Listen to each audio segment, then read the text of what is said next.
GPAC সফটওয়্যারে কিভাবে একটি সাপ্লায়ার রেজিস্ট্রেশন করতে হয় সে প্রসেসটি শুরু করছি। লগ ইন করার পর চলে যাচ্ছি পারচেস অপশনে। পারচেস অপশন থেকে পেয়েবলস অ্যাকাউন্টস সিলেক্ট করে নিচ্ছি। পেয়েবল অ্যাকাউন্ট সিলেক্ট করার পর প্রথমে আমরা দেখতে পাবো সাবগ্রুপ নেমে পেয়েবলস চলে এসেছে এবং অ্যাকাউন্ট কোড হিসেবে একটি কোড কিন্তু সফটওয়্যার থেকে অটোমেটিক জেনারেট হয়ে গেছে।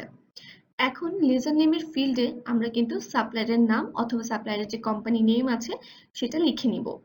এক্সাম্পলের জন্য সুমন এন্টারপ্রাইজ লিখে নিচ্ছি। আপনারাও আপনাদের সাপ্লায়ারের নাম কিংবা কোম্পানি নেম লিখে নেবেন। তারপর রয়েছে অ্যাড্রেস, সিটি এবং পোস্ট কোড। চাইলে আপনারা প্রয়োজন মতো তথ্য নিয়ে আপনাদের সাপ্লায়ারের অ্যাড্রেস কিন্তু লিখে নিতে পারবেন। তারপরে যদি সাপ্লায়ারের ফোন এবং ফ্যাক্স নং থাকে সেক্ষেত্রে সেটা ইনপুট করতে পারবেন এবং আপনার সাপ্লায়ারের সাথে যদি আপনার লেনদেনের যে একটা লিমিট আছে সেটা যদি আপনি নির্দিষ্ট করে দেন সেক্ষেত্রে সেই লিমিটটা কিন্তু আপনি ক্রেডিট লিমিট ফিল্ডে লিখতে পারবেন। আর সাপ্লায়ারের সাথে যদি আপনার বিল ওয়াইজ লেনদেন হয় তবে অবশ্যই বিল ওয়াইজ লেনদেনে ইয়েস করে নিতে পারবেন এবং যদি বিল ওয়াইজ লেনদেন না হয় সেক্ষেত্রে কিন্তু নো অপশনটিও অ্যাপ্লিকেবল থাকবে। আপনার সাপ্লায়ারের যে মোবাইল নং আছে সেই মোবাইল নংয়ে ফিল্ডে আপনি সেটা ইনপুট করতে পারবেন এবং আপনার সাপ্লায়ার যদি এসএমএস সার্ভিস একসেপ্ট করে থাকে সেক্ষেত্রে কিন্তু এসএমএস সার্ভিস ইউজ করারও সুযোগ রয়েছে। আর যদি এসএমএস সার্ভিস সাপ্লায়ার না নিয়ে থাকে সেক্ষেত্রে নো অপশনও রাখতে পারবেন।